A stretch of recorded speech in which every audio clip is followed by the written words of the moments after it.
Gracias para todos. Doctor Durán, ¿me oye? Sí, por supuesto. Hola. Hola, doctor, bienvenido. Muchas gracias por aceptar la invitación. Esperemos 5 minuticos que se conecten más asistentes y arrancamos si le parece bien. Perfecto, ningún problema, Laura. Acá estaremos. Gracias, doctor.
Doctor Durán.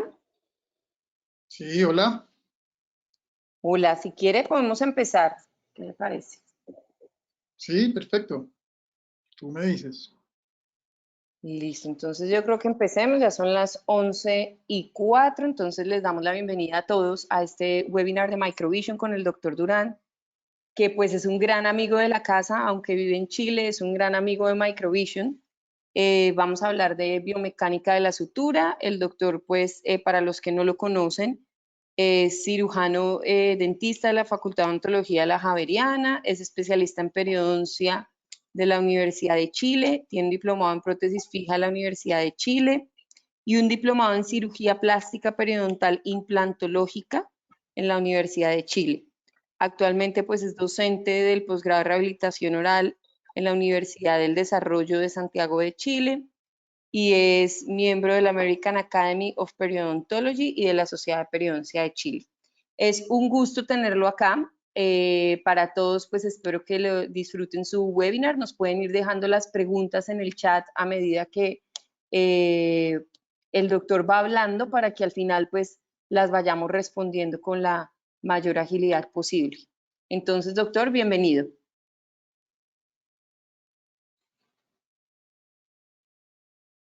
Laura, Señor.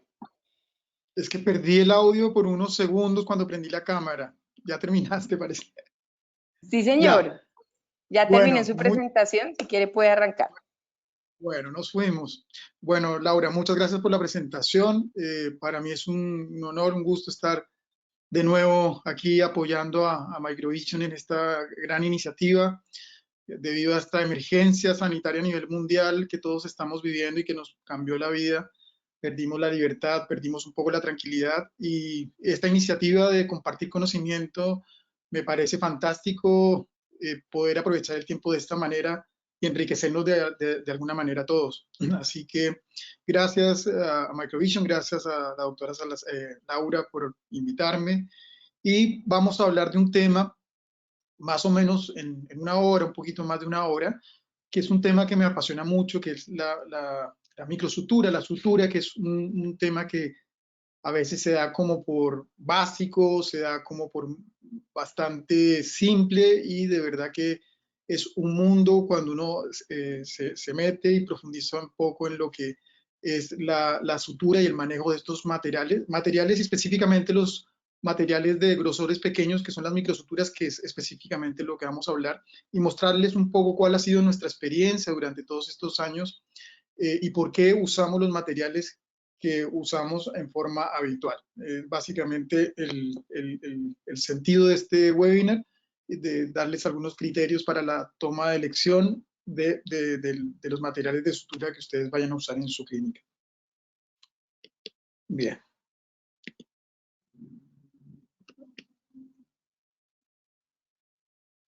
Ese es el modo COVID.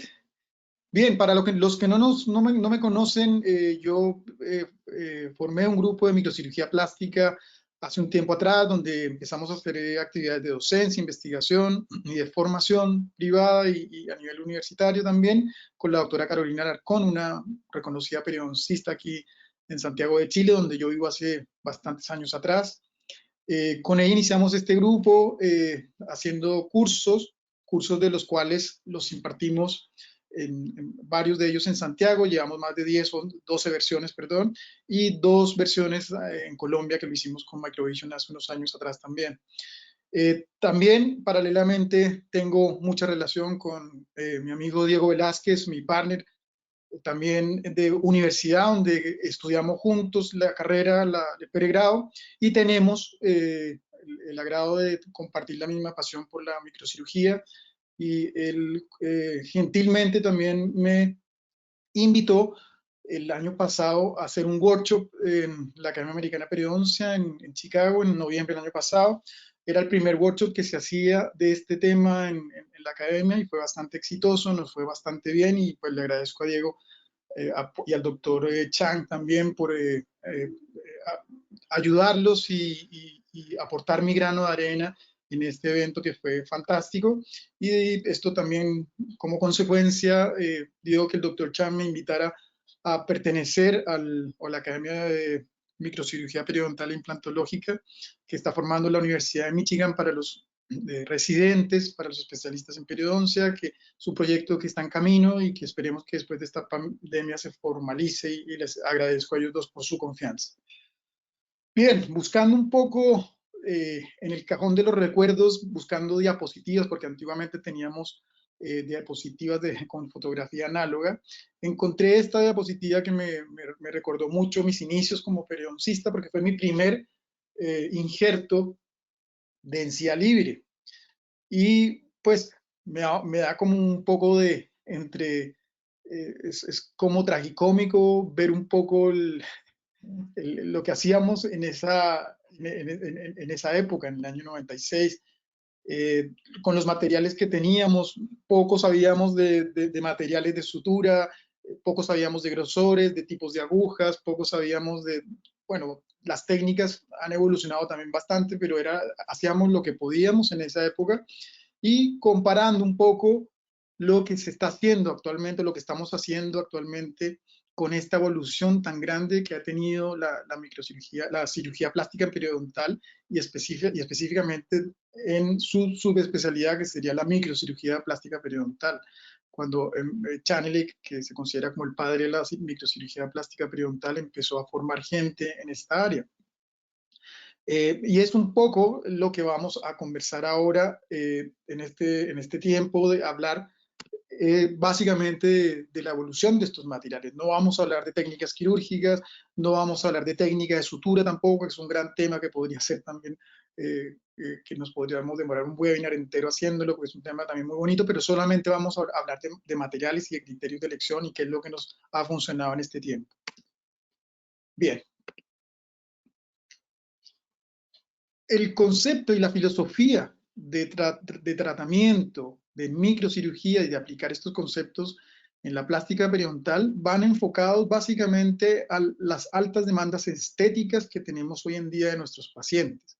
Nuestros pacientes quieren verse, quieren sentirse bien y la parte periodontal no está ajena a la parte de rehabilitación. Su estética blanca se va a quedar muy bonito con los nuevos materiales y con los nuevos diseños de sonrisa que se están ofreciendo a los pacientes, pero también la parte de sus tejidos blandos, su estética rosada, el paciente quiere quedar bien y hoy en día es casi inaceptable que un paciente no se fije y no se pregunte por qué le quedó una cicatriz, por qué se ve rara la encía, por qué tiene otro color. Entonces, eso ha hecho que seamos más minuciosos, tengamos técnicas quirúrgicas mínimamente invasivas, evitemos incisiones verticales en el área estética cuando sea posible y cuando no es posible, pues hacerlas y suturar de una manera adecuada para evitar que queden vestigios o rastros de esa cirugía.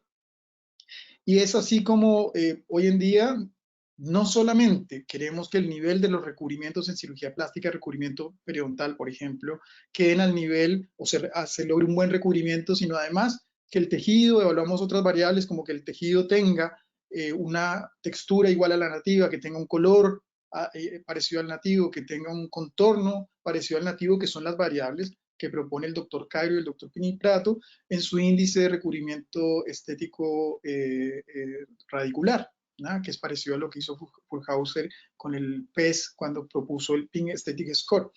Y es básicamente pensando en eso, que no solamente queremos resultados buenos de recubrimiento, sino resultados estéticos y que estos resultados ojalá se mantengan en el tiempo. Como les decía hace un pequeño rato atrás, estos tipos de resultados que se obtenían antes, cuando la plástica no le importaba tanto la cirugía, ya no se pueden aceptar y ya los pacientes probablemente no van a quedar conformes con resultados de este tipo. Y como dijo el doctor Rino Burkhardt en Chicago, que esta diapositiva se la copió un poco a él, es la guerra que tenemos en este momento contra las cicatrices, ¿no es cierto? Y es un poco el concepto y lo que persigue la filosofía de la microcirugía plástica periodontal.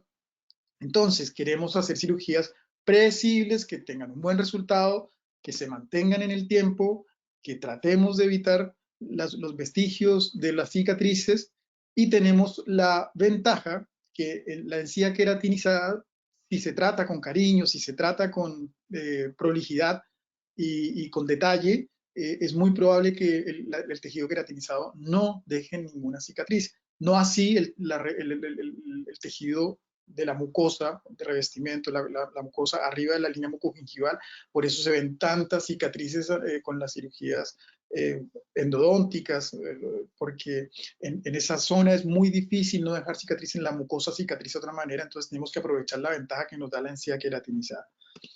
Cuando tenemos que hacer, como en este caso que estamos viendo, descargas verticales en las zonas estéticas, hay que hacerlas, por supuesto, pero hay que preocuparnos por ser ordenados, por ser pulcros con esta sutura y poder ver resultados a la semana, donde vemos que ya se empieza a ver una buena adaptación de esa cicatrización de tejidos. 2 semanas, como ya después de haber retirado las suturas, vemos que las cicatrices se van prácticamente desapareciendo, haciendo un close-up, y vemos que después de varios meses, esta fotografía es tomada al año, vemos como no hay ninguna impronta de lo que se hizo ahí, ningún vestigio de lo que se hizo ahí cuando se hicieron las incisiones verticales en esa zona, y eso es un poco lo que pretende la cirugía plástica hoy en día. Yo escuchaba cuando estudiaba, cuando estaba haciendo mi residencia en periodoncia, a varios docentes que decían, bueno, doctor, estamos operando el pabellón, bueno, doctor, estamos listos, se acabó la cirugía, solamente nos falta suturar, así que suture. Y bueno, yo decía, sí, bueno, al principio lo encontraba como que era lógico, que era como la parte más fácil de la cirugía. Y hoy en día, después de tanto tiempo, me doy cuenta que al revés. Es la parte donde debemos tener más cuidados, donde debemos que tener más detalles. Y como le digo a todos los alumnos de nuestros cursos, debemos tratar de dejarnos una impronta, ¿no? Una firma en la cirugía, que cuando veamos la cirugía dijimos, ah, yo pasé por acá, yo hice esta sutura, y la hagamos de la mejor manera posible para que al final el suturar se convierta en un arte. Uno de los principios de la plástica en general y de las microcirugías es la cicatrización de los tejidos por primera intención, poder unir de una manera correcta y muy íntima los bordes quirúrgicos de cualquier tipo de cirugía, sea plástica de recubrimiento, sea de tipo regenerativo, de tejido blando, tejido duro. Y estamos trabajando con biomateriales para reemplazar los tejidos blandos, los tejidos duros, cuando no podemos adquirirlos del propio paciente, y esos materiales, o cuando trabajamos con implantes, son avasculares. Entonces, la vascularización básicamente va a salir del mismo manejo del colgajo que vamos a tener, ¿no? Entonces, es muy importante ese manejo oportuno, y el diseño de nuestras incisiones y el colgajo debe ser clave para que la sutura también sea exitosa, y ya vamos a explicar un poco el concepto. Y no solamente preocuparnos porque la cicatrización quede por primera intención, sino que estas suturas que dejamos en un postoperatorio inmediato, tan ordenadas, tan bien realizadas, a las 2 semanas, cuando ya vamos a realizar el retiro final de las suturas, el paciente se encuentre en estas condiciones, y que todas las suturas que dejamos en este lugar y con las ejes de inserción que diseñamos en la cirugía estén iguales, porque eso va a definir un poco lo que es la predictibilidad de esta cirugía a largo plazo. Entonces, es muy importante la biomecánica del anudado. El nudo también lo vemos como muy simple, y es una parte que vamos a hablar al final de este webinar, y es lo que también hacemos mucho énfasis en nuestros cursos, de enseñar a anudar bien a los alumnos para que podamos mantener estas suturas 2 semanas, a veces podemos dejarlas hasta 3, 4 semanas, dependiendo del caso clínico, generalmente lo dejamos 2 semanas, y que las suturas, tengamos que sacar todas las suturas que nosotros hicimos en boca. Bien, este es un poco el resumen de lo que vamos a hablar en este rato. Vamos a hablar un poco al principio de microinstrumentos, después de los criterios de elección de sutura, al final de biomecánica del anudado, y vamos a dar unas conclusiones durante los 3 temas que vamos a ver, grandes temas. Vamos a dar algunos tips clínicos que los voy a ir mencionando para que ojalá ustedes los puedan, si es que no lo saben, porque de pronto ya los conocen, pero si no lo saben, lo puedan aplicar en sus suturas próximamente, cuando ya puedan retomar su actividad convencional. Los microinstrumentos es un tema también muy especial, porque para formar el concepto de microcirugía tiene que haber esta triada del microinstrumento, de la magnificación y la iluminación. Definitivamente, para poder manejar estos pequeños instrumentos y estas pequeñas suturas, necesitamos una asistencia de nuestro ojo clínico, y esto es habilitado por una lupa de alta potencia o por un microscopio, que tienen a su vez una luz, el microscopio coaxial o la lupa, una luz adicional LED, que hace que podamos ver de una manera espectacular, ¿no? Podemos ver detalles, podemos mejorar el pixelado, como le digo yo a los alumnos, de lo que vemos, mejoramos la nitidez y la resolución de lo que vemos, y vemos más grande además. Entonces no vamos a hablar de esto, porque esto es un tema también que daría para mucho rato, pero partamos de la base que para poder manejar estos microinstrumentos, estas microestructuras, necesitamos esta asistencia. Los microinstrumentos, en algún momento, cuando empezamos a hacer este tipo de intervenciones, teníamos el problema de que las fábricas de instrumental para periodoncia no tenían incorporado en forma estándar la fabricación de instrumentos ad hoc para microcirugía plástica periodontal. Entonces teníamos que comprar instrumentos de otras especialidades que hacían microcirugía, como oftalmología u otras especialidades que tenían, y esas pinzas las tomábamos de otros. Hoy en día tenemos el beneficio que ya la mayoría de compañías están fabricando los instrumentos adecuados y necesitamos una bandeja básica de este instrumental, donde básicamente va a estar compuesta por pinzas de tejido, micro pinzas de tejido, micro gastroviejos, micro tijeras, mango de bisturí, también para los micro bisturí, elevadores de papila micros también, y en común, porque tampoco nos vamos a demorar mucho, podríamos demorarnos también todo un webinar hablando de instrumental, pero básicamente para resumir, en común deberían tener estos instrumentos que tengan un largo adecuado para poder trabajar cómodamente fuera de la boca, en forma bimanual, porque la idea no es meter dedos dentro de la boca, sino todo lo hagamos extraoralmente,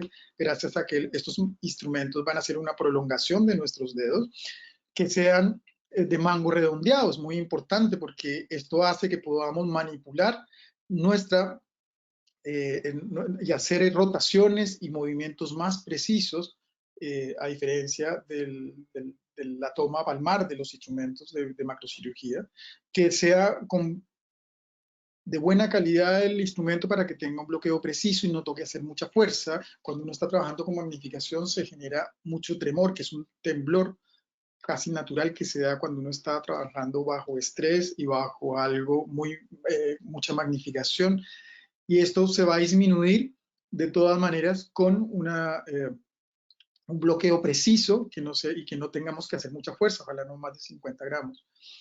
El material, bueno, que sea de titanio, acero inoxidable, que obviamente la superficie de la punta, ojalá sea lo más liso posible, porque las suturas van a sufrir menos deformación. Me gustan bastante las que son lisas, las que tienen el gramo de un arenado de diamante, las que tienen algunos dentados de carbono tungsteno, a veces dejan huellas y pueden debilitar un poco las microsuturas. Y obviamente que tengan un color mate para evitar que ese color nos refleje las potentes luces coaxial o la luz de la lupas que nos pueden hacer daños en la retina. Entonces, la formación de microquirúrgica va en relación a aprovechar toda esta movilidad que tenemos en nuestras manos. Nuestras manos tienen aproximadamente 39 músculos y obviamente esto tiene que ir de la mano de una coordinación perfecta entre la mano, el ojo y el cerebro para hacer una propiocepción, un tacto, y cognitivamente poder saber y potenciar todos los movimientos delicados que uno puede lograr hacer. Básicamente eso es lo que entrenamos y esto es los logros al final de este tipo de intervenciones en base a las prácticas, y es lo que hacemos en nuestras prácticas de los cursos, primero con modelos bidimensionales, modelos después tridimensionales animales, para que después lo puedan hacer directamente en boca. Fíjense las posiciones que sugerimos, que sea lo más cómodo posible, brazos descansados, ojalá se utilicen sillas con apoyo de antebrazos, y si no, pues apoyar los antebrazos o los codos cuando se está trabajando dentro de alguna asistencia de apoyo, como en estas fotos se ve en las mesas. Y esto para después extrapolarlo a lo que es la clínica, ya sea con magnificación con lupas o magnificación con microscopio. Esto era hasta... Algo pasa que no me pasa la diapositiva, perdón.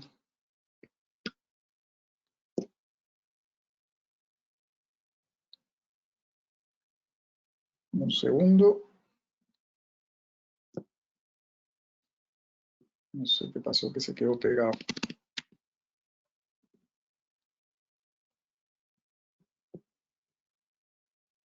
No me avanza la presentación, me disculpan un segundo mientras lo solucionamos.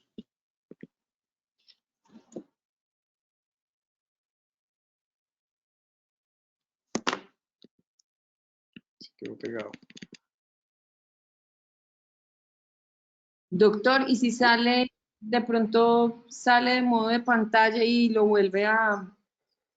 Eso, ahí. Bien, ahí parece que volví. Sí, ahí está perfecto. Y se oye bien. Bueno, esta era nuestra realidad antes del COVID y esta es nuestra new normal, como le dicen, o la nueva normalidad, la nueva realidad, que desafortunadamente vamos a tener que aprender a trabajar en una forma más protegida, pero más incómoda. Bien, entonces, resumen, los microinstrumentos son los hermanos pequeños de los instrumentos convencionales. Me gustan mucho estas pinzas Cooley que son diseñadas para hacer toma de tejidos atraumática, pero también las uso mucho para suturar.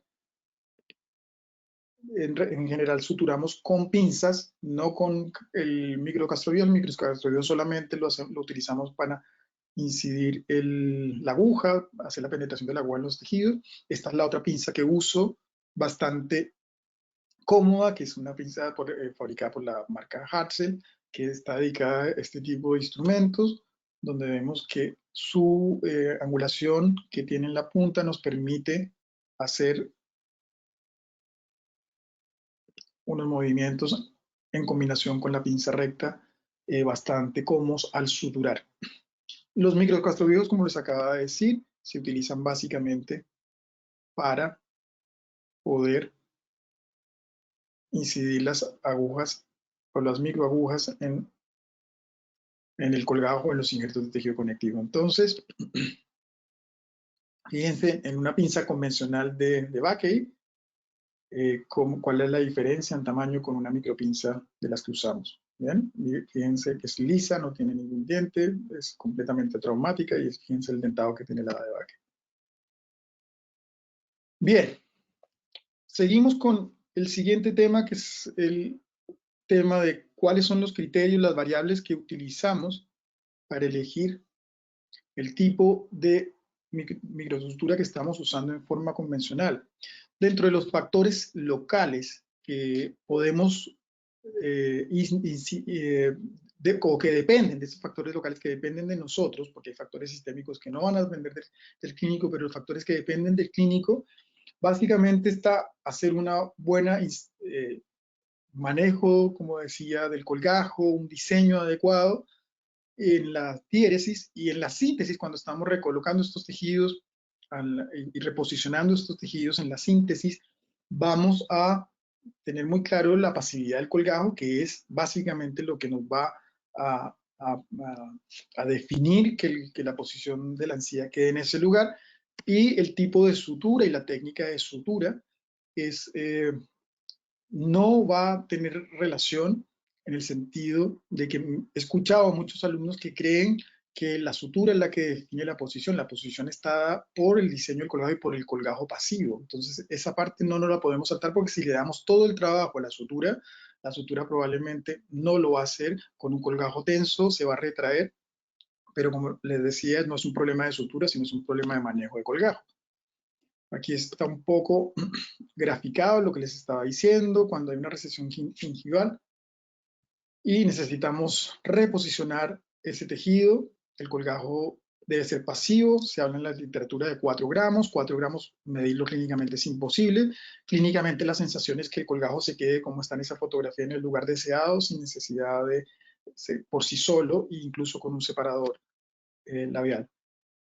Y una vez que ya tengamos este colgajo completamente pasivo, se puede hacer la sutura y el concepto ojalá sea que sea una sutura pasiva.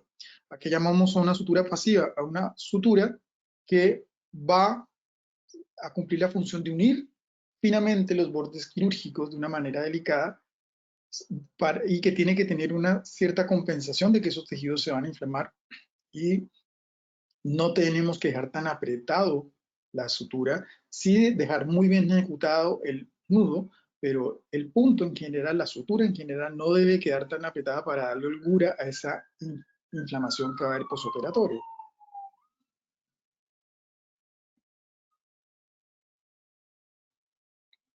Entonces, es muy importante ese concepto de tratar de que nuestras suturas cumplan ese rol de unir los bordes sin hacer isquemia a los tejidos, sin permitir movilidad de los tejidos y sin que las suturas se muevan entre sí, ¿no es cierto? Tiene que estar ligeramente holgado, pero no suelto tampoco, ¿ya? Clínicamente también, al igual que el concepto de colgajo pasivo o sin tensión, es un concepto que se siente en la clínica. La pregunta es, ¿tenemos una sutura ideal para todo? Que sería como el sueño dorado, tener una sutura que cumpla con todos los características ideales, que tenga buena fuerza tensil, que tenga buena fuerza resistencia a la tracción, que se anude bastante cómodo, que sea amigable, que no tenga memoria, que sea barata más encima, porque cuando hablamos de microsuturas es un gran tema, porque las microsuturas normalmente las usan los microcirujanos, neurocirujanos, que normalmente ellos no compran las suturas, sino la compran las grandes clínicas, que tienen bastante presupuesto para esto, porque son bastante costosas. A nosotros nos toca buscar alternativas dentro del mercado que podamos optar por una buena relación precio-calidad, y hoy en día afortunadamente también ya tenemos más variedad, porque antiguamente no teníamos tanta variedad de microsuturas. Entonces, no tenemos una sutura ideal para todo, desafortunadamente. Nosotros lo que hacemos es tomar, dependiendo de lo que vayamos a hacer, tomar la sutura que nos da más confianza respecto a sus características, y ya las vamos a ver, y mezclamos suturas, ¿no es cierto?, dependiendo de lo que queramos hacer. Por ejemplo, en este caso, de una gran reconstrucción ósea y de tejidos blandos, en un colapso grande que tenía esta paciente, vemos cómo mezclamos suturas de teflón, de politetrafluoroetileno, donde estas son de mayor diámetro, pueden ser 6,0 o hasta 5,0, y estas básicamente lo que van a cumplir es una liberación de tensión, y las suturas de cierre son hechas con sutura de polipropileno de calibre más pequeño, ¿ya? Y las suturas de ácido polilicoico, que son las que directamente van a fijar los injertos de tejido conectivo cuando sea necesario. Bien, aquí otro caso donde más o menos se aplicó el mismo concepto, una mezcla de suturas para poder tener, y esto aplicado en reconstrucción de tejidos y también en plástica periodontal, polipropileno, y ya vamos a ver en detalle por qué elegimos este tipo de suturas. Cuando preguntamos en nuestros cursos y a los alumnos en general o a los colegas de por qué usan alguna sutura en específico, a veces algunos saben bastante bien las características de las suturas, que está bien, a veces hablan del conocimiento de la cicatrización de los tejidos, pero generalmente es por una preferencia personal, y esa es la verdad. En común es cuando no, mira, a mí me la recomendó tal persona y esa es la que usa tal doctor y yo la uso porque sí.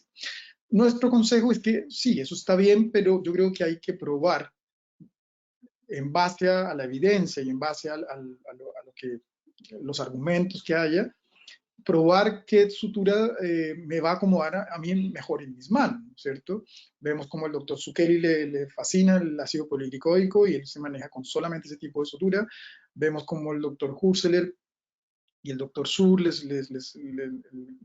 funcionan los monofilamentos. Y bueno, ahí vamos viendo, cada uno va a ver con qué se maneja mejor y qué consideraciones va a tener si usa uno o el otro material, ¿no es cierto? Porque tengamos claro que los dos tienen muy buenos resultados clínicos.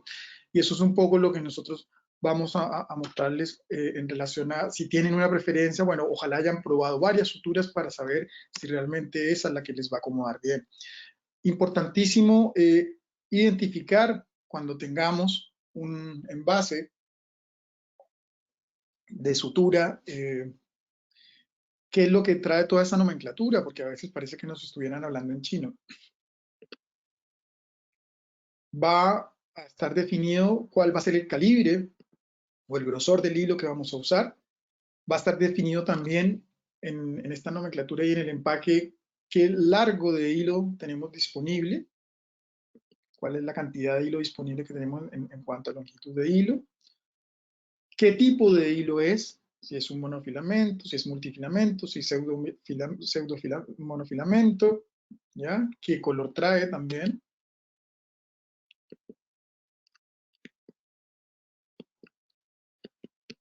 La fecha de vencimiento, espérate Laura que se volvió a quedar pegado, no sé por qué se está quedando pegado. La fecha de vencimiento.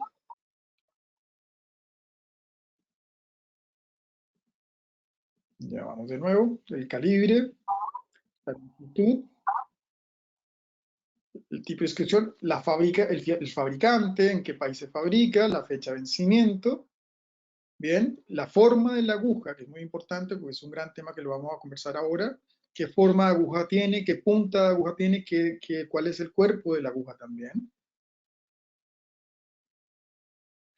y el tipo de punta de esa aguja, bien, que es básicamente la mitad de la importancia de la sutura, es el tipo de aguja, ya vamos a conversar un poco de eso. Bien, empezamos hablando un poco de los calibres y básicamente lo que son las microsuturas. Vemos acá la diferencia entre lo que era estándar hasta hace un tiempo atrás en periodoncia, un 4.0 de seda, multifilamento, y lo que ahora tenemos disponible en teflón, en polipropileno, y esto, si no estoy mal, es poliamida, si no estoy mal. Aquí, cuando hablamos de microestructuras, tenemos que hablar de grosores pequeños, de 6,0 para arriba, sería como nuestro desde. ¿Y por qué usamos microestructuras y cuál es el concepto que hay detrás de usar microestructuras? La evidencia científica, desafortunadamente, no es muy abundante en la literatura, pero existe, y uno de los que más ha publicado en este tipo de temas es el doctor Burkhardt, el doctor Rino, que está haciendo un trabajo fantástico también con unos cursos que hace con su Academia de Swissperio. Tuve la oportunidad de conocerlo a él gracias a Diego allá en Chicago en noviembre, y bueno, él publica un reporte clínico a boca partida, split mouth, donde hacen en un lado técnicas macroquirúrgicas comparado con técnicas de microquirúrgica, con microestructura, macroestructura, y básicamente los resultados los va a mostrar a largo plazo, 6 a 12 meses en cuanto a cubrimiento radicular, pero también lo más interesante fue mostrar los resultados a corto plazo, que fue el día de la cirugía, a los 13, a los 7 días, con angiografía de fluorescencia, para ver la angiogénesis, para ver la vascularización que había en cada una de las suturas, y vean la diferencia a los 7 días con las técnicas de microcirugía y con las microsuturas. Había un 84.8% de vascularización respecto a un 63, casi 20% más de vascularización. Por lo tanto, esto nos habla de la gran capacidad que tiene, al ser mínimamente invasivas estas suturas, y manejar estos plexos y estas arteriolas venosas que son muy pequeñas a nivel del periodonto, que vienen la irrigación del ligamento periodontal, del periósteo, de la encía propiamente tal, y obviamente al tener un grosor más grueso vamos a apretar más esas arteriolas y vamos a tener menos disponibilidad sanguínea, y eso es lo que un poco determinó el doctor Lang y el doctor Burkhardt en su estudio de microcirugía. Se va a quedar pegado, perdón que se queda pegado, vamos de nuevo, ahí está. Bien, con una microestructura obviamente vamos a ser más amigables, vamos a ser menos invasivos, y la penetración tanto de la aguja, que va a ser más pequeña, y el calibre del grosor, que va a ser más pequeño también, vamos a tener una cavidad y un efecto de una posible entrada de infección a ese sitio quirúrgico mayor si utilizamos suturas de mayor calibre que si utilizamos suturas de menor calibre. Bien, otro tema que ellos estudiaron fue, posterior a ese estudio, hicieron un estudio in vitro para determinar la fuerza al hacer fuerza con diferentes grosores de sutura, qué pasaba a nivel de tejido, si se podía desgarrar o no, porque existe también la creencia de que al ser tan pequeña la sutura es fácil desgarrar o partir o cortar la encía o las papilas cuando uno está suturando a ese nivel. Y bueno, esto fue un estudio in vitro, un estudio que hicieron con tejidos xenográficos, ¿no? En este caso fue de chanchitos, de marranitos, donde hacían básicamente, aquí estaba el tejido y una máquina que se ponía en este extremo la sutura, se ponían diferentes, esta máquina tiraba la sutura a diferentes fuerzas y básicamente lo que encontraron es que las suturas 6.0 y 7.0 se rompen mucho antes de romper el tejido. Aquí vamos a ver en esta diapositiva cómo el rompimiento de sutura a medida que se disminuyó el diámetro se rompía en el 95% a mayor fuerza y fíjense cómo la 3.0, una sutura de mayor calibre, más gruesa, desgarraba el tejido antes de que se rompiera la sutura. Entonces es un poco, también nos asegura que es lo que fundamenta un poco el uso de estas suturas, porque a mí me ha pasado mucho que me dicen, pero doctor, ¿usted se atrevería en una regeneración grande donde se puso huesos, se hizo una regeneración muy voluminosa de que todo quede a cargo de unas pequeñas suturas y que se puedan soltar o que se puedan romper? Entonces, bueno, al igual que con la macrocirugía y con las suturas grandes, tenemos que usar los conceptos de liberación de tensión. O sea, en este caso, por ejemplo, tenemos 3 tipos de técnica quirúrgica. Suturas liberadoras de tensión, que son las que están hechas con las suturas blancas, que son las de teflón, ¿no es cierto? Y esas las que liberan tensión, como se ve acá en la gráfica. Y esas nos van a provocar que el borde quirúrgico quede con menos tensión y podamos utilizar las suturas simples, discontinuas, para unir los bordes quirúrgicos de una manera más simple, como lo vemos con sutura de polipropileno de bajo calibre, 7.0 en este caso, y como lo vimos anteriormente, las suturas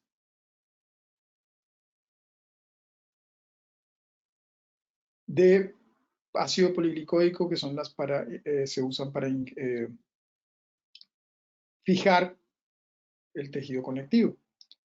Ahí está, para liberación de tensión usamos colchoneros horizontales, doble sling, y después se usan las suturas de cierre con suturas simples. Bien.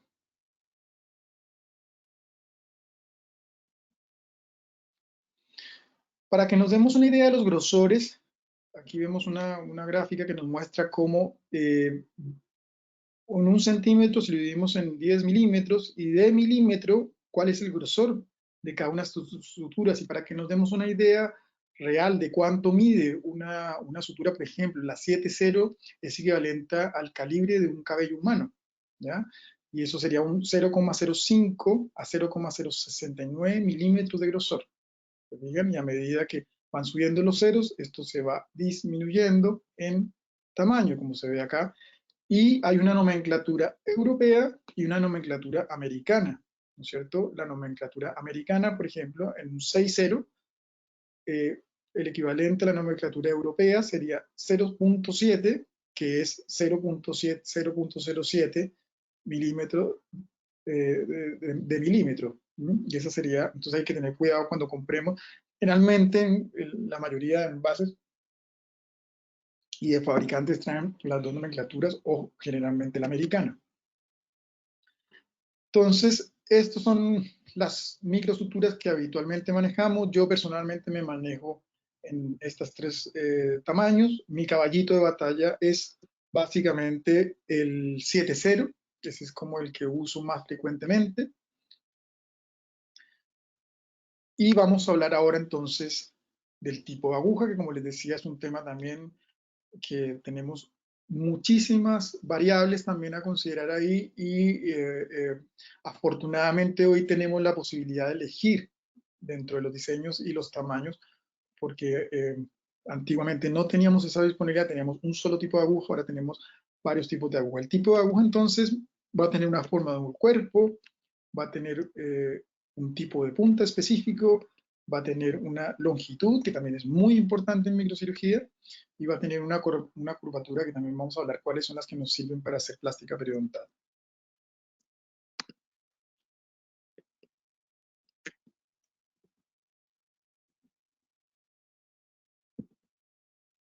Perdón que voy a estar, no sé qué está pasando. Doctor, No sé. ¿Sí? nos hacen una ¿Sí? sugerencia que de pronto, ¿sabe? Se traba es con las animaciones, que de pronto puede cerrar las ventanas que tiene para que le dé más agilidad a la presentación. Cerrar cuáles ventanas, Laura.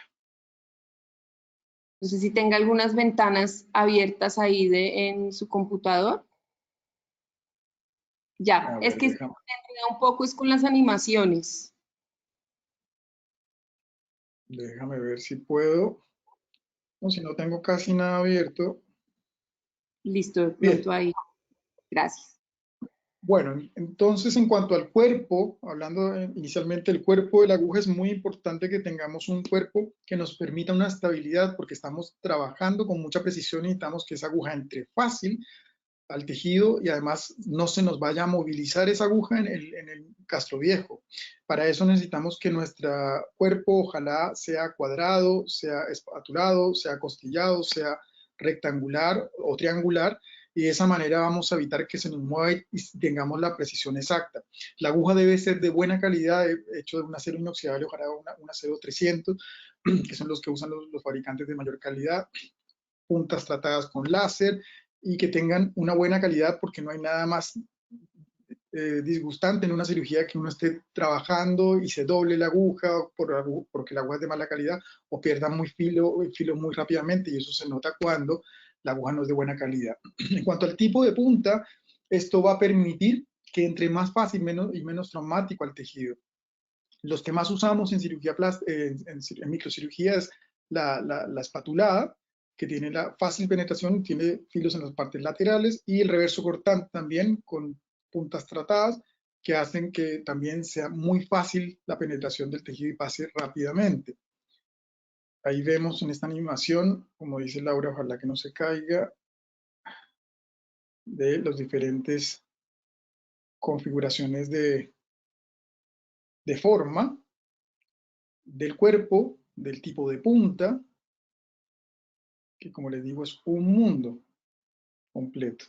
En los catálogos tenemos muchas opciones, y a veces el valor de la sutura va en relación al tipo de aguja y no al calibre. Lo costoso parece que es hacer una buena aguja.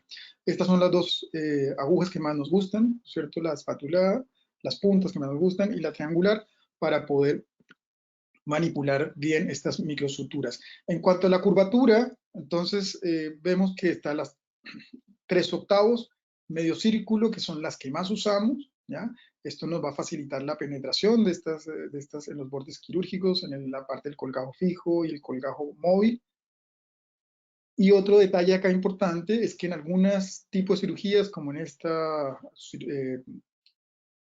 empaque alemán de Ceralen, básicamente aquí no habla de la forma de la aguja de 3/8, por ejemplo, sino habla con otra nomenclatura. DS viene siendo de 3/8 y S aguja de corte reverso. Entonces, para que la nomenclatura algunas veces va a cambiar con una nomenclatura con estas definiciones de letras y no de los números.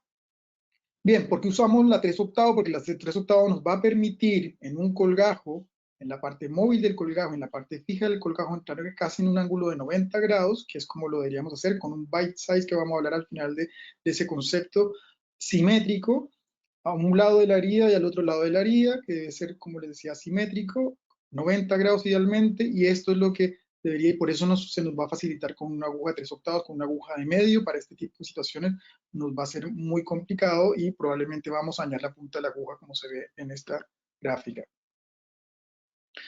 Este es el primer tip clínico que les quiero dejar hoy en día. ¿Qué hacemos cuando tenemos, o para facilitar esta entrada casi en 90 grados en un colgajo, en la parte fija del colgajo? lo que hacemos básicamente es levantar con un microelevador de papila, levantar ligeramente el borde fijo del colgajo, ¿no? Porque con la parte móvil del colgajo lo que está levantado es muy fácil pasar la aguja, sino aquí con la parte fija del colgajo se levanta el borde muy ligeramente, 1 milímetro, para que la aguja entre mucho más fácil y nos entre en el ángulo de 90 grados que queremos, como se ve ahí en el video.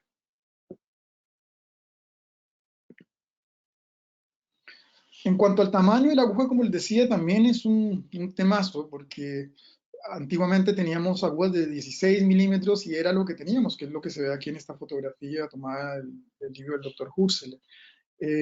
Esto es como una pelea entre David y Goliat. ¿Será que David podrá superar a Goliat? Yo creo que sí, en microcirugía sí puede superarlo, y gracias a Dios tenemos hoy esta disponibilidad de diferentes tipos de agujas con los mismos grosores, para, dependiendo qué vayamos a hacer, por ejemplo, si vamos a hacer una incisión vertical, vamos a utilizar una aguja pequeña, de longitud pequeña, ¿no es cierto?, de 5 a máximo 8 milímetros de longitud, para que pueda entrar y salir fácilmente, y el bite size también nos quede no muy grande. Cuando tenemos que entrar a una zona proximal para poder hacer una sutura suspensoria que va anclada a palatino, vamos a tener que usar suturas un poco más, agujas un poco más largas, ¿no es cierto?, entre 10 y 13 milímetros. Y en el área posterior, obviamente, por razones obvias, necesitamos agujas más largas para poder ingresarlas a esa zona. Bien, ya vamos terminando un poco de estos criterios. Dentro de la composición de estos materiales, todos sabemos que existe la forma de clasificar lo absorbible y no absorbible, y monofilamento, pseudofilamento, multifilamento, que también ya vamos a hablar un poco de esto.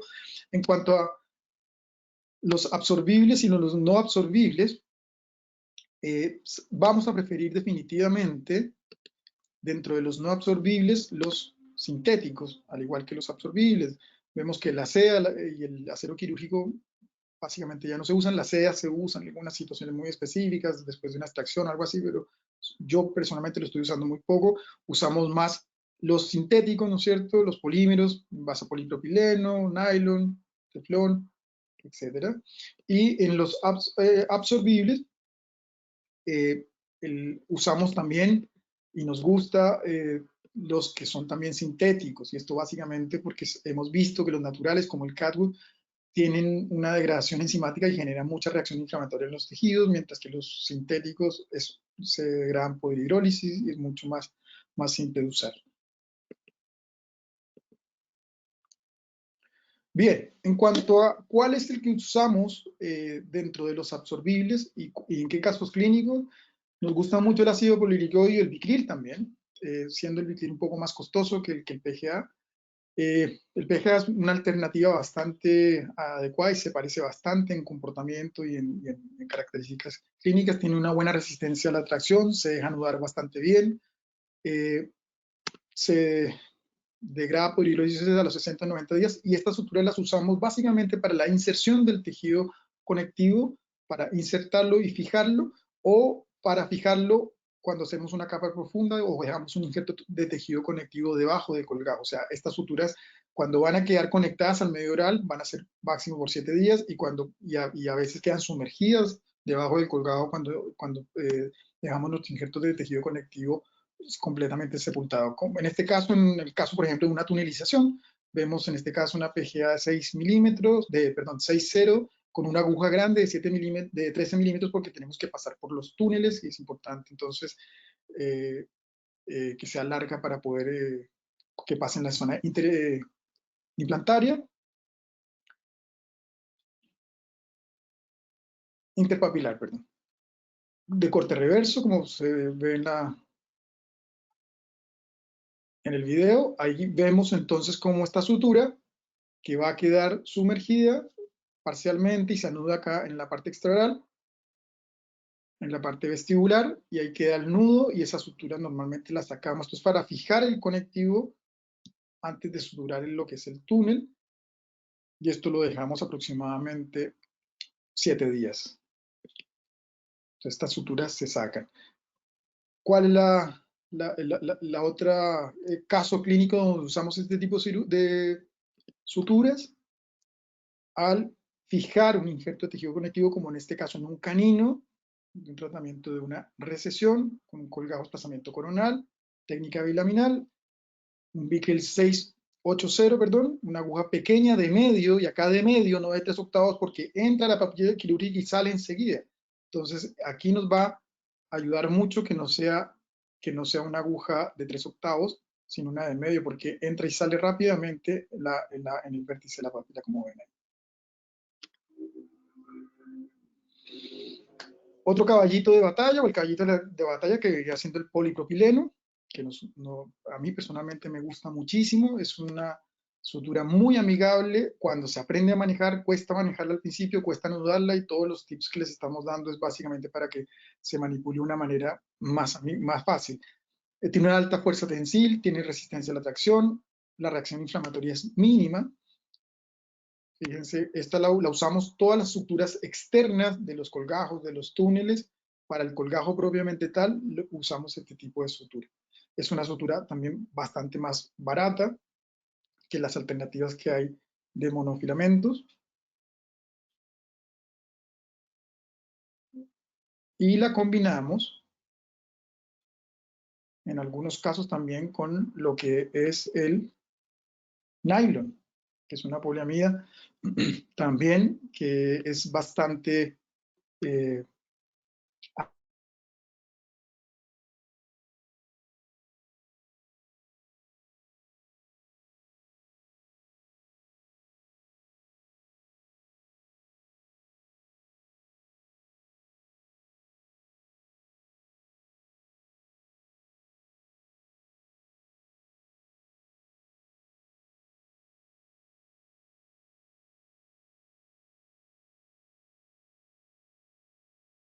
pasamos.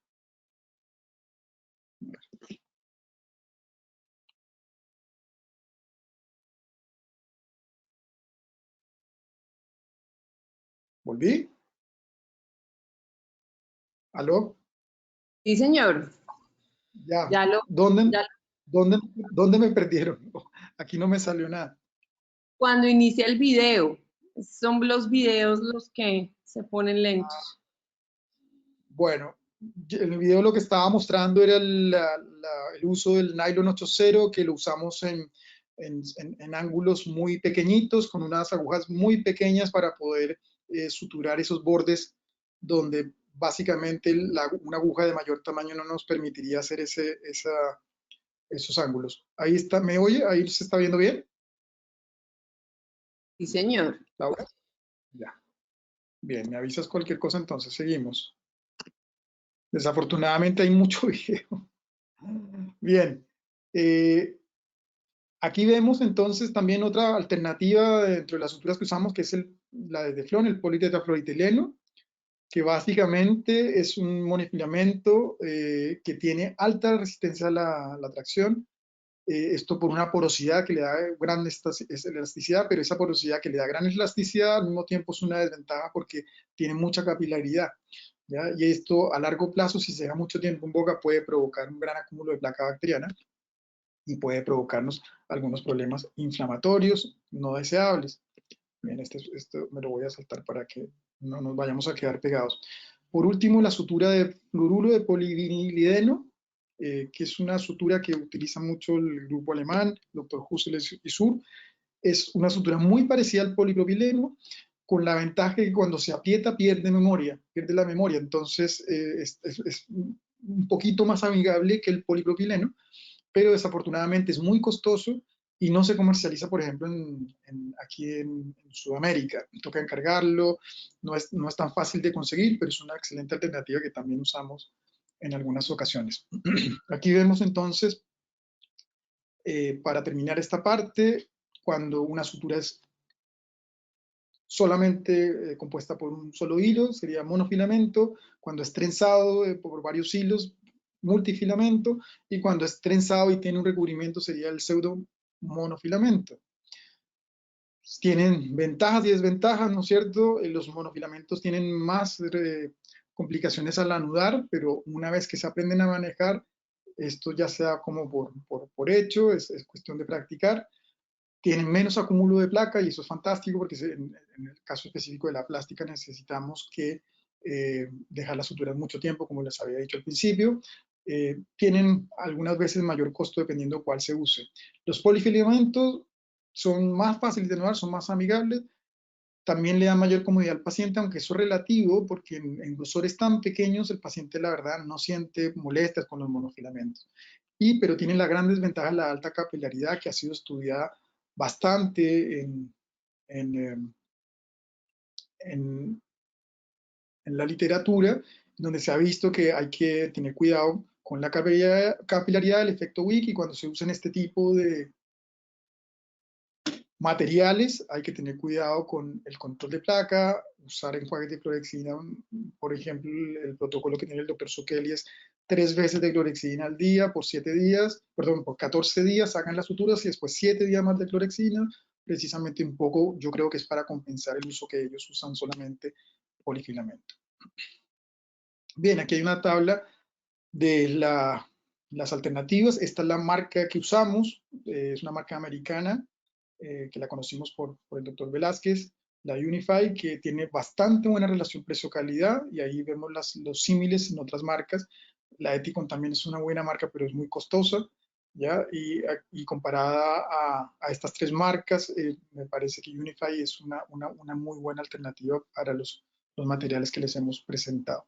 Bueno, aquí vemos entonces, ojalá que no se vaya a caer, unos pequeños videos del uso de las suturas que les hemos mencionado, el nylon 8.0, ya con una aguja pequeña, 6,4 en este injerto de encía libre, que fue el caso que vieron en la diapositiva inicial cuando mostré mi primer injerto y los injertos que estamos haciendo ahora, una punta espatulada, y esta sutura se mezcla.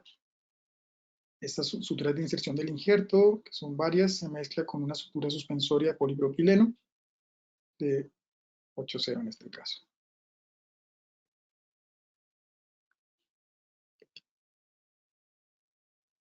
Este es un cuadro de resumen de lo que usamos, o lo que yo uso habitualmente en mi clínica. Fíjense que dependiendo de lo que vaya a hacer, elijo la sutura. Las descargas, como les decía, el caballito de batalla, la 7.0, con 11 milímetros como máximo, pero pues a veces prefiero las agujas más pequeñas para hacer esas descargas verticales. Ahí está la cerarena, la utilizamos en algunas ocasiones. Vicryl o el PGA, que es lo que más usamos. La Monotex, que sería siendo el politetrafluoretileno, etc. Bien, entonces el resumen, ojalá usemos suturas pequeñas, ¿no es cierto? Entre 6 y 8 de monofilamento, idealmente, según el criterio que nosotros tenemos, y es lo que nos ha dado buen resultado. Las suturas de polifilamento resolvidas solamente para fijación o cuando quedan sumergidas y no quedan expuestas al medio oral. Evitar el efecto Wick. Usar agujas de 3/8 a medio, dependiendo de qué vayan a hacer. Punta tratada para que tengan máximo filo y menos trauma en la penetración.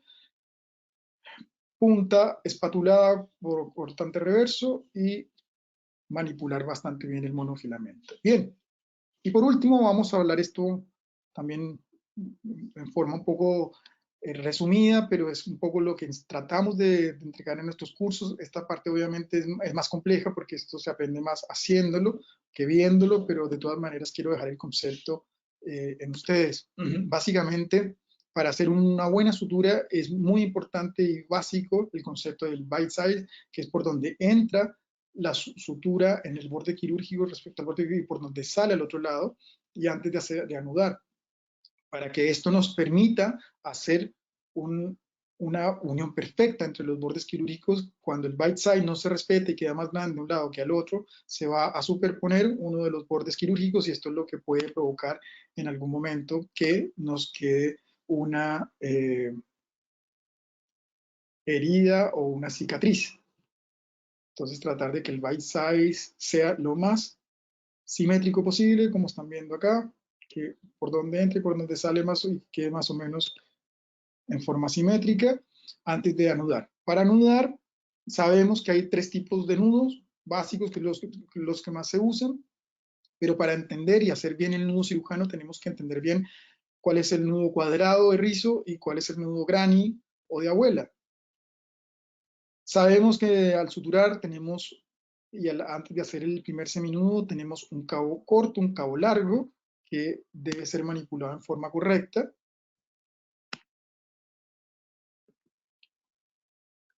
Y en la literatura, comparto este paper que me pasó Diego en algún momento, del año 75, donde se estudia, y no es teoría, sino se estudió a nivel in vitro, ¿no es cierto?, cuál es el comportamiento mecánico del nudo granny versus el nudo cuadrado o de rizo y versus el nudo de cirujano.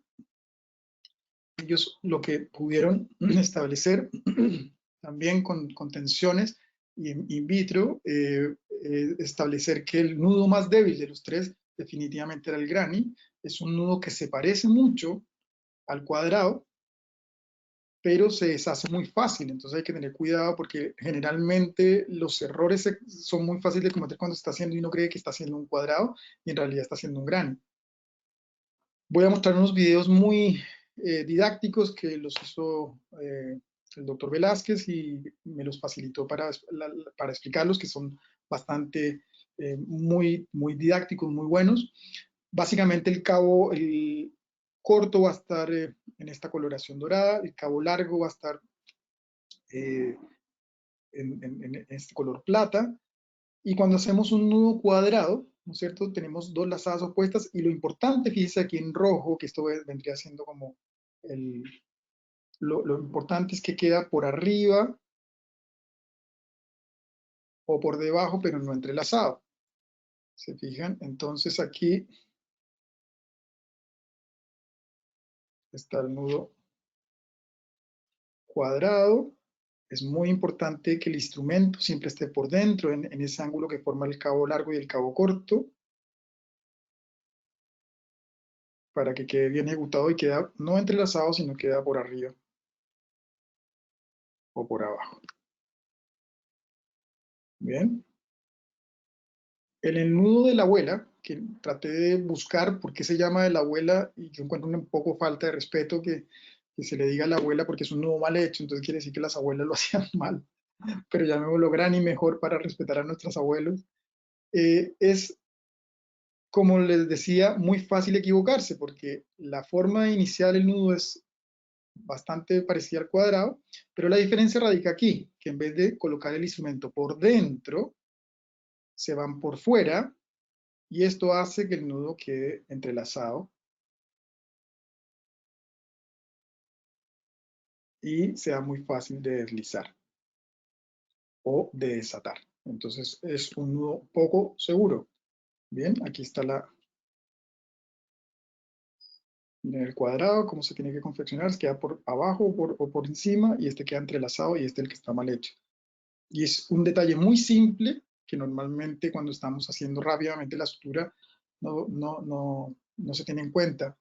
Y nos pasa mucho en los cursos que decimos haga el nudo, y hemos tenido grandes cirujanos maxilofaciales, hemos tenido gente con mucha experiencia quirúrgica y a veces no tienen en cuenta este detalle, la diferencia entre un nudo cuadrado y un nudo granny. Aquí en este video que también hizo el doctor Velázquez, fíjense cómo se fabrica un cuadrado y cómo se fabrica un granny. Fíjense que va por fuera, no por dentro, y va a hacer que la sutura sea muy fácil, muy difícil de apretar y muy fácil de desatar. El nudo cirujano es una evolución del nudo cuadrado porque básicamente se hacen 2 seminudos iniciales y un seminudo posterior, pero debe ser hecho de la misma manera que el cuadrado para que quede seguro. Se hacen 2 seminudos iniciales y un seminudo en el otro sentido, siempre con el instrumento por dentro, no por fuera, para evitar hacer un nudo de granny. Esa es la evolución, como les decía, está la diferencia entre el nudo cuadrado, que es una pasada, o un seminudo inicial, estos son 2, Y normalmente lo que hacemos con las suturas microquirúrgicas, las microsuturas, es hacer la combinación 2-1, que sería suficiente, o en algunos casos hacemos el 2-1-1, para dejar como un nudo de seguridad.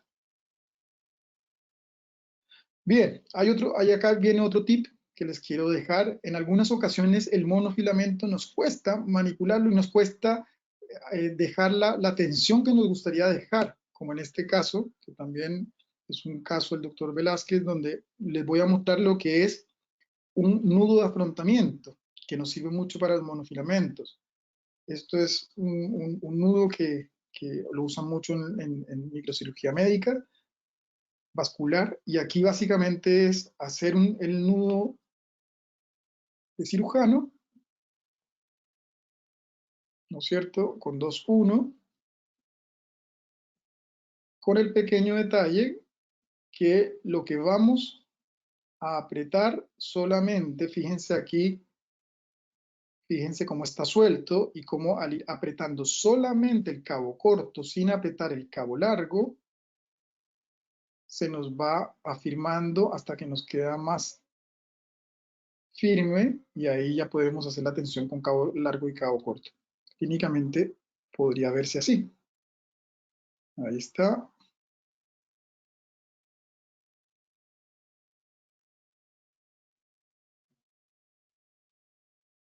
Fíjense que queda suelto el punto. Entonces Diego en este caso lo que hizo fue solamente tirar el cabo corto y fíjense cómo queda automáticamente más tensionado. ¿Ok? Entonces ese es otro tip que les recomiendo. Cuando sea necesario se puede utilizar este tipo de anudado en el monofilamento. Otro tip es básicamente que nos quede simétrico y que nos quede, la tensión debe ser ejercida al mismo tiempo y contra el paciente en este caso, no hacia vestibular sino al paciente, hacia el colgajo. Fíjense el cabo corto, como les decía, dejar un cabo corto de 2 centímetros o para que sea más fácil la manipulación.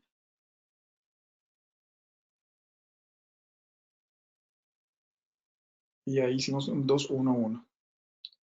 ¿Ok? Entonces es otro tip, dejar cabo corto de 2 centímetros y también la tensión debe ser ejercida contra el colgajo y no hacia vestibular para evitar este efecto de que nos quede el nudo no bien confeccionado y nos quede suelto. Ya estamos terminando. Ahí vemos un ejemplo también de una sutura suspensoria, como también el monofilamento también uno le puede hacer un pequeño movimiento. Cuando hace el seminudo, un pequeño movimiento para que se quede quieto, así hacia el otro sentido, y de esa manera hacemos el otro seminudo. Bien, y el último tip, básicamente es cuando estamos trabajando con estas microsuturas y como tenemos las agujas tan pequeñitas, la idea es dejar la aguja muy cerca para que no se nos vaya a perder, porque son agujas muy pequeñas. Entonces lo que hacemos es incidir esa aguja mientras hacemos el nudo muy cerca del área quirúrgica en alguna zona del tejido blando. Como son microagujas muy pequeñitas, se puede dejar como en este área de esta papila, ahí, si la pueden observar, como la dejamos mientras hacemos el nudo, y de esa manera evitamos de que la aguja se nos pierda, se la vaya a tragar el paciente, que sería un gran problema, y podemos anudar de una manera más rápida y fácil.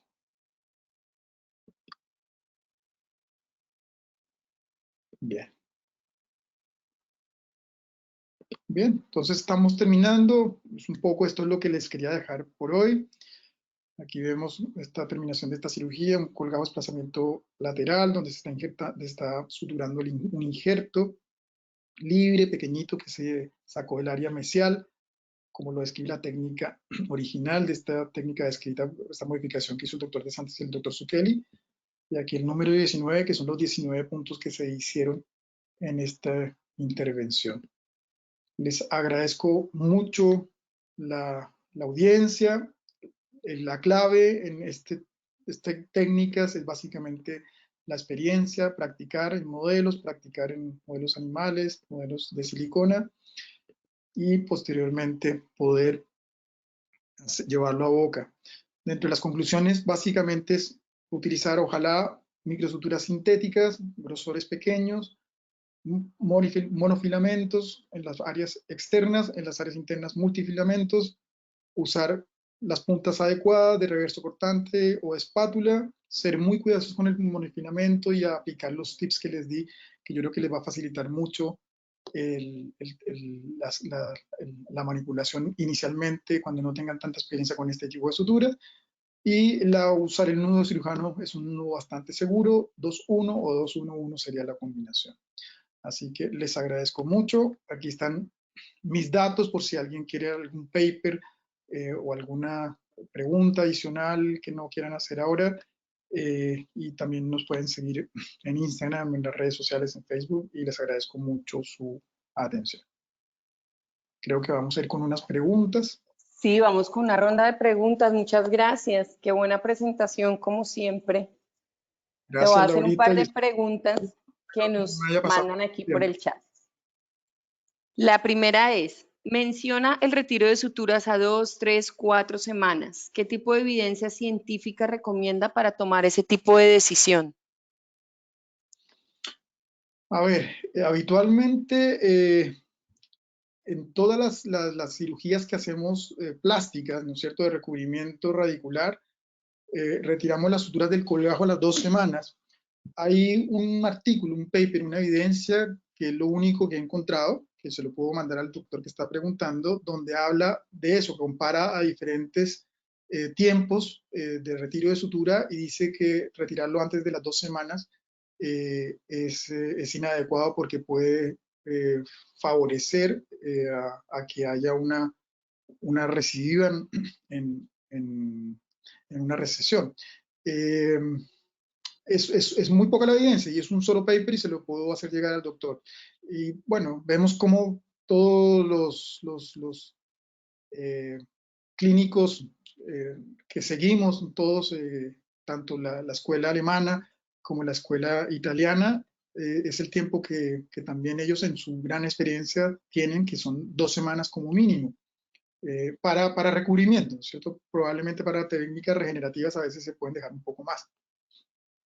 Pero hay un paper de eso, se lo voy a hacer llegar al doctor. Claro que sí. Nos hacen otra pregunta. ¿Desde qué calibre se comienza a llamar microsutura? Yo creo que desde mi punto de vista ya un 6.0 se puede considerar como una sutura de menor calibre, ¿no es cierto? Ya 6.0 para arriba, por eso yo les decía que desde 6.0 es la sutura mínima que nosotros en nuestra práctica ya usamos. Así que yo creo que un 6.0 ya se consideraría una microsutura. Listo. Acá tengo una pregunta del doctor Andrés Eslava. Dice, magnífica presentación, doctor Durán. ¿Qué tan fácil es anudar con PTFE 6 ceros? En nuestra experiencia, o al menos en las marcas que hemos logrado usar en ese diámetro, es muy difícil. Él dice que se refiere a que es difícil sostener la sutura de teflón con los micro castroviejos y que le manda un abrazo a usted y a la doctora Carolina. Muchas gracias. Gracias, doctor Elada, por su pregunta. Ya se la voy a contestar y aprovecho a mandarle saludos a muchos de nuestros exalumnos que sé que nos están viendo, Eddie, Guerrero, y bueno, mucha gente que nos está viendo en este momento. Los recordamos con mucho cariño. Bueno, respecto a la pregunta del doctor Eslava, básicamente sí, tienes toda la razón, no es fácil manipular el teflón en ese calibre. El teflón en 5.0, en 4.0 es es muy bien, muy amigable, pero ya en 6.0 y en 7.0, porque también tenemos la disponibilidad de encontrarlo en 7.0, se aplasta con el castro viejo. Cuando uno lo presiona, se aplasta y tiende a aplastarse, se aplana mucho y cuesta tomarlo.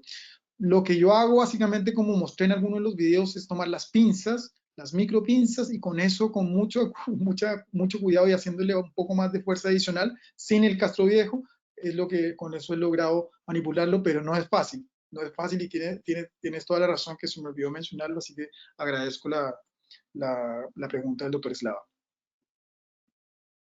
Acá tenemos una pregunta del doctor César Muñoz. Dice, enhorabuena por la presentación. ¿A qué magnificación trabaja en el microscopio durante la sutura? Bueno, si son incisiones verticales, podemos trabajar 8X, hasta 10X podríamos trabajar en algunas zonas que queremos ser muy específicos. Nos movemos en eso, en una cirugía periodontal se puede trabajar entre 10X y entre 8X, por ahí ya trabajar a una magnificación mayor podría ser, pero es más difícil, no sé si valga la pena, a no ser de que queramos hacer algo muy puntual, una papila, una base de papila, ya podemos hacer una magnificación mayor de 15X o llegar a la magnificación máxima que sería un 21X en la mayoría de los microscopios. Pero con 8X, 12X, yo creo que por ahí anda bien y normalmente eso es lo que yo uso cuando estoy haciendo una descarga vertical, por ejemplo. Bueno, aquí le mandan saludos también otro de los exalumnos, el doctor Leonardo Peña, y me pide que le pregunte si tiene un libro guía o algún autor que publique con mayor frecuencia de microcirugía que de pronto nos pueda compartir. Sí, dile que, bueno, hay literatura, no mucha, desafortunadamente la evidencia, como les decía, de microcirugía clínica y con estudios controlados y randomizados no es mucha, pero sí, dile que también se lo puedo hacer llegar. Yo creo que cuando hizo el curso Leonardo, le mando un gran abrazo, le pasé bibliografía, pero hay más reportes, así que dile que lo voy a compartir por Dropbox, que no hay ningún problema. Vale, aquí tenemos una pregunta del doctor Rodrigo Peláez y dice, ¿qué tipo de sutura recomienda en relajantes en zona de mucosa alveolar por la dificultad de retirar allí por el dolor? Sí, mira, Rodrigo, un abrazo también. Básicamente ahí en esa zona tienes dos opciones. Yo normalmente pongo el monofilamento, el politetrafluoroetileno, perdón, el poliprovileno, y tengo que sacarlo con el microscopio. Esas suturas hay que sacarlas a ver porque se tienden como a imaginar en la mucosa. Si tú no quieres que el paciente tenga trauma o no quieres hacer pasar al paciente con trauma, bueno, esas suturas en mucosa podrías hacerlas eventualmente con un multifilamento y que se reabsorban solas, pero tenemos el riesgo de la contaminación y que se pueda por esa vía infectar la herida. Yo por esa razón prefiero colocar el monofilamento y si es difícil sacarlo, a veces duele, a veces toca anestesiar al paciente para buscar ese punto y sacarlo. Por eso si uno no lo deja tan ligeramente holgado, no sé cuando lo dejan muy apretado el punto y en mucosa cuesta sacarlo porque se imagina más. Si lo dejas ligeramente holgado y los bigotitos, los cabitos cortos quedan un poquito más largos en esa zona, son más fáciles de buscar y de retirarlos. Listo, por el momento no tenemos más preguntas. Si a alguien Bueno, pues se le queda alguna pregunta, nos puede escribir, le puede escribir al doctor o a las redes de nosotros y también se las haremos llegar. Juan, muchísimas gracias nuevamente. Como siempre, excelente. Aprendimos más y nos queda muy claro el tema a todos.